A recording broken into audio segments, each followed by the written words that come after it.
करने की क्षमता उसको छोटा या बड़ा बनाती है। और अगला सवाल मेरा आपसे ये रहने वाला है, जब आपने नेशनल के लिए पैर रखा तो सबसे पहली फीलिंग, गट फीलिंग क्या थी?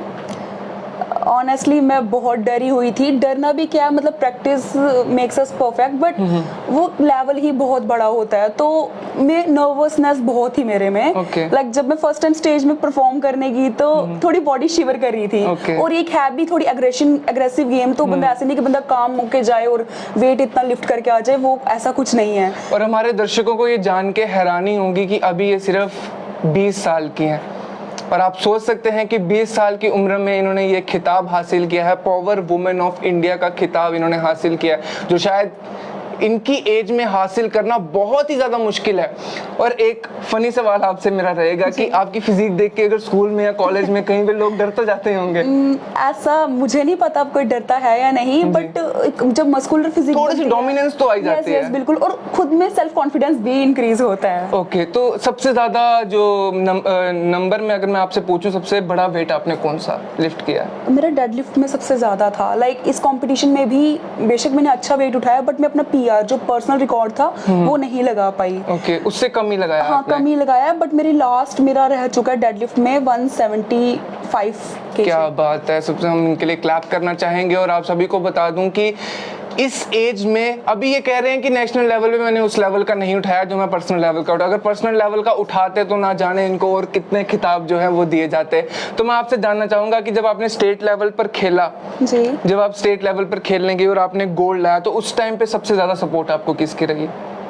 शुरू से लेके अब तक मेरे कोच, मेरे पेरेंट्स की सपोर्ट बहुत रही है। एंड ओवरऑल लाइक अगर मैं नेशनल्स में हूँ तो यहाँ से हम स्टेट में सिलेक्ट होके जाते हैं, तभी तो वहाँ पे परफॉर्म कर पाते हैं। तो हमारी ऑल जेएंडके यूटी एसोसिएशन की भी बहुत सपोर्ट रही है। मैं पर्सनली भी बहुत से ऐसे लोगों को जानता हूँ, और बहुत से ऐसे लोग होंगे भी कि जो लड़कियों को स्पोर्ट्स में आगे लाना एक तरह से मतलब झिझकिचाते हैं। उनको आगे, पहली बात तो उनके दिमाग में ये ख्याल नहीं आता है कि हम लड़कियों को स्पोर्ट्स में लाएं।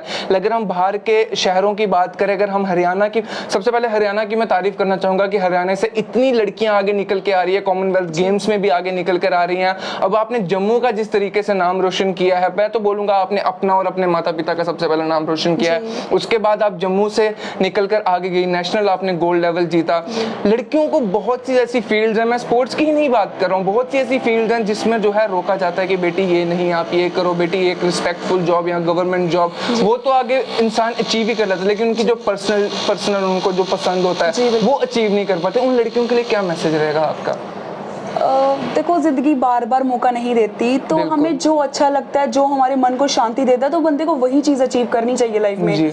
और मैं यही कहूंगी कि हर किसी के पेरेंट्स उनको अपनी बेटों को भी सपोर्ट करें, जिनमें उनकी खुशी है, जिस चीज में वो बेस्ट है, उनको अप्रिशिएट करें, उनको साथ होकर उनका साथ दें, उनको पूरा मोटिवेट करें। और सोसाइटी के जो होते हैं थोड़े बहुत कि उनसे तो दूर ही रखें। हेटर्स तो आपको हर जगह मिलेंगे, अगर सोशल मीडिया की मैं बात करूं, पर्सनल लेवल की बात करूं, हेटर्स हर जगह होते हैं। बिल्कुल। और आप मुझे बताइए, अगर हम हेटर्स के हेट को एज अ बूस्टअप लेके चलें तो वो कितना बेनिफिट करता है? बहुत ज्यादा। लाइक मेरा भी यही टेक्निक है, मैं भी वैसे ही करती हूँ। हाँ, मतलब अगर उन्होंने कुछ भी उल्टा बोल दिया तो उसको और डोमिनेंस दिखाइए, उसको कवर अप करिए। हमारी परफॉर्मेंस उनके मुंह बंद करवा ही देते हैं। बिल्कुल, तो बहुत ही अच्छी चीज इन्होंने बोली कि हेटर्स का मुंह बंद करवाने के लिए आप जरूरी नहीं है उनसे बहस करिए, अपने काम के साथ आप उनका मुंह बंद करवाना चाहेंगे।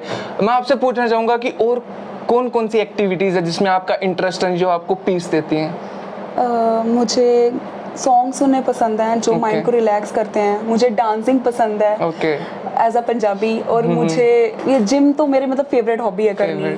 और बाकी लिटिल बिट स्टडी वगैरह वो भी। तो दिन में कितने घंटे आप जिम करते हैं? मेरी मॉर्निंग और इवनिंग दोनों शिफ्ट्स होती हैं। लाइक आपने कौन सी एज से स्टार्ट की थी जिम? 17 से, जब हम कार्टून देख रहे होते हैं उस एज से आपने जिम स्टार्ट कर दी थी।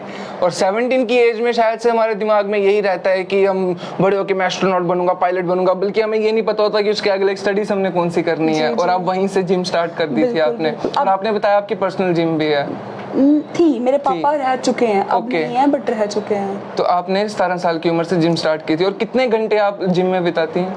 मेरी मॉर्निंग लाइक मैं सुबह जाती हूँ 6:30 से 8:30 तक 2 घंटे एंड शाम को मैं 6 बजे मेरी रूटीन शुरू होती है मैं घर आती हूँ 9 बजे। दिन में 2 टाइम आप जिम जाते हैं? क्या बात है, लोग 1 टाइम जाने के लिए सोचते हैं और आप 2 टाइम जिम करती हैं। और जिम जाना ही जरूरी नहीं है, उसके साथ साथ आपको अपनी बॉडी का भी ध्यान रखना पड़ता है, डाइट का भी ध्यान। लोग सोचते हैं कि शायद अगर मैं जिम ज्वाइन करूंगा, डाइट का ध्यान नहीं रखूंगा तो शायद मेरी बॉडी, लेकिन ये सबसे बड़ा बिल्कुल वहम है लोगों का। इसके बारे में बताइए थोड़ा। फैक्ट है एक, मतलब मैंने सुना हुआ है कि लाइक हम तभी सक्सेसफुल हो पाते हैं जिम वगैरह में लाइक अगर हमारी 70% डाइट पे होता है 30% जिम में होता है। 30% डाइट कॉन्शियस होना कोई वो नहीं है, बट डाइट को मेंटेन कैसे करना इस चीज की नॉलेज होना बहुत जरूरी होती है जी। तो अभी आपने जैसे नेशनल लेवल पर गोल्ड लाया है और उससे पहले आप बता रहे थे कि केरला में आपका हुआ, वहां पे आपने सिल्वर लाया था और उसके बाद गोल्ड। अब आगे आपने क्या सोचा है?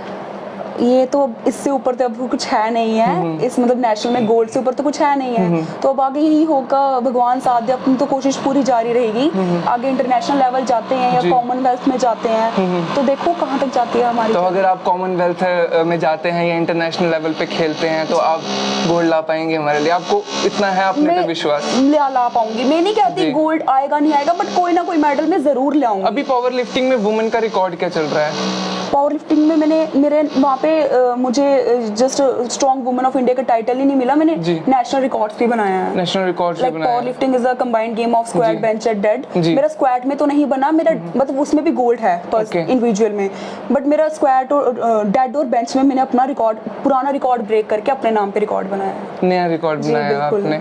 तो ये रिकॉर्ड बनाने की प्रक्रिया हम उम्मीद करते हैं कि आपकी इसी तरीके से जारी रहे। और आप स्टडीज अभी कौन सी परस्यू कर रहे हैं? मैं MM कॉलेज की स्टूडेंट हूँ, मैं अंडर ग्रेजुएट हूँ, 2nd ईयर चल रहा है। तो आपकी स्टडीज भी साथ ही साथ चल रही हैं। और आपको अगर मैं स्टडीज के बारे में आपसे बात करूँ तो कौन सा सब्जेक्ट आपको सबसे ज्यादा पसंद है? मेरा 11th-12th में मेडिकल था। ओके। तो ले तो लिया मेडिकल, मेरा था कि मैंने डॉक्टर फील्ड में जाना है, नर्स वगैरह, या तो ना भी हुआ तो आगे जाके फॉरेन जाके निकल जाऊंगी, तो वहाँ पे मेडिकल का फील्ड का बहुत स्कोप होता है। बट उसके साथ साथ ही जैसे बताया मैंने जिम ज्वाइन कर ली, ये मैंने मतलब नॉर्मल गेम शुरू की थी, बट अब तो प्रोफेशनली मैं प्रोफेशनल एथलीट बन गई हूँ पावर लिफ्टिंग में। तो फिर मैंने आगे अपने कोच से डिस्कशन करी जब आफ्टर 12th, तो मैंने उनसे पूछा कि सर मैंने मेडिकल लेना है। देन ही सेड कि अगर मैंने आगे मेरा ड्रीम है कि मैंने आगे बेल्ट फोर्स में जाना है, लाइक SI या कुछ भी, तो उन्होंने बोला कि फायदा नहीं है मेडिकल का, आपको जस्ट एक डिग्री चाहिए ग्रेजुएशन की, तो ऊपर से 2 टाइम जिम है, तो आप उधर के प्रैक्टिकल्स वगैरह होते हैं तो आप चुप करके आर्ट्स ले लो। तो फिर मैंने उनके कहने के अनुसार मैंने आर्ट्स ले लिया। ओके। तो 20 साल की इनकी उम्र है, साथ ही साथ अपनी स्टडीज कर रहे हैं। जब इंसान कोई भी ऐसी फील्ड चूज करता है, स्पोर्ट्स की फील्ड चूज करता है, तो वो स्टडीज को कहीं ना कहीं थोड़ा सा उसको इग्नोर कर देता है और एक तरीके से वो ऐसे सब्जेक्ट चूज करता है जो उसके लिए आसान हो या फिर वो बिना पढ़े ही उसको पास कर सके। लेकिन इन्होंने मेडिकल चूज किया, तो सभी जितने भी दर्शक हमारे देखने वाले हैं उनके लिए एक लेसन रहेगा। मैं इन्हीं से जानना चाहूंगा कि स्टडीज को किस तरीके से आप कोप अप कर पाते हैं अपने स्पोर्ट्स के साथ, क्योंकि आप उतना ही महत्व अपने स्पोर्ट्स को भी दे रहे हैं और उतनी ही इंपॉर्टेंस आप अपनी स्टडीज को भी दे रहे हैं। स्टडीज कितनी इंपॉर्टेंट है आपके लिए और जितने भी हमारे दर्शक देख रहे हैं उनके लिए भी, और स्पोर्ट्स कितना इंपॉर्टेंट है? मैं आप सबको बताना चाहूंगी कि मैं एक सिंगल चाइल्ड हूँ, सो मुझे अपने पेरेंट्स के लिए गवर्नमेंट जॉब चाहिए। लाइक इंडिया में अभी गवर्नमेंट जॉब पाना बहुत टफ है। और जम्मू की अगर मैं बात करूँ, जम्मू में वैसे ही बहुत चीजें चल रही हैं अभी। जी, तो मुझे अगर चाहिए तो मैंने उस हिसाब से, अब मैं 12th बेस पे अगर कोई गवर्नमेंट जॉब लेती तो वो उसका मुझे, मेरा ड्रीम है कि कोई हाई लेवल पे लूँ, हाई रैंक पे, तो वो अब पॉसिबल होगा ग्रेजुएशन डिग्री के साथ। तो वो मुझे ग्रेजुएशन करनी ही थी और अब मैं कर रही हूँ कंटिन्यू स्टडी साथ में। डिफिकल्ट होता है, जैसे आपको बताया 2 टाइम जिम है, बट मेरा पूरा डे कॉलेज में ही जाता है और रात को 9 बजे से जिम में घर आती हूँ, तो पूरा दिन में बिजी ही रहती हूँ, बट एडजस्ट करना पड़ता है टाइम। और डाइट के बारे में फिर से पूछना चाहूंगा कि एक बेसिक डाइट क्या रहती है एक पावर लिफ्टर के लिए या कोई भी वेट लिफ्टिंग स्पोर्ट्स हो? पावर लिफ्टर को प्रोटीन, कार्ब्स, फैट्स को बैलेंस करके चलना पड़ता है। लाइक उनकी बॉडी को कितना प्रोटीन, कितना कार्ब्स, कितना फैट चाहिए। आजकल तो बहुत स्टडीज आ गई हुई हैं कि इतना % मैंने लिया है, इतना मैंने लूज किया है। तो उस हिसाब से ही मेरे को लेना पड़ता है। Like natural diet, like chicken वगैरह, फिश, ड्राई फ्रूट्स, घर का खाना। तो इस डाइट में आपकी मदर आपकी हेल्प करते होंगे? बिल्कुल, मेरे को तो जो मतलब मेरा डाइट चार्ट है, मैंने मम्मा को ही पकड़ा दिया होता है, वो उस हिसाब से मेरे को प्रोवाइड करते रहते हैं। ओके, तो मम्मा की सपोर्ट आ गई, पापा की सपोर्ट आ गई, हेटर्स की सपोर्ट आ गई, और प्यार करने वालों की सपोर्ट तो आपके साथ है ही है। तो क्यों ना ये गोल्ड लाए? तो नेशनल लेवल इन्होंने गोल्ड लाया और आगे भी ये जो है गोल्ड लाएंगी।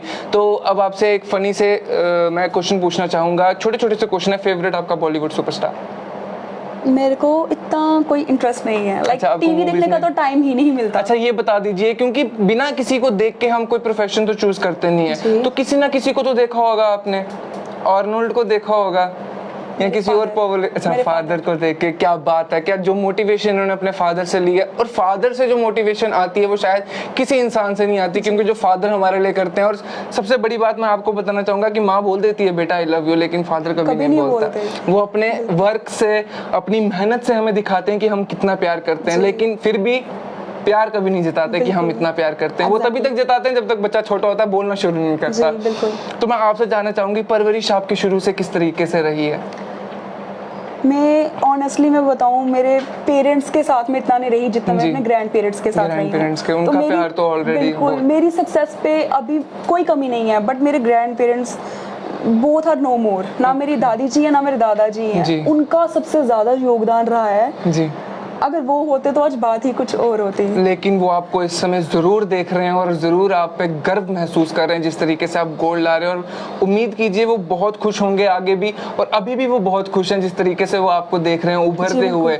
अब आप एक जानी चेहरा बन चुके हैं, अब आप वो सिमरन कौर नहीं रहे हैं जो पहले थे, जी। और 20 साल की उम्र में आपने ये चीज हासिल की है, पावर वुमेन ऑफ इंडिया।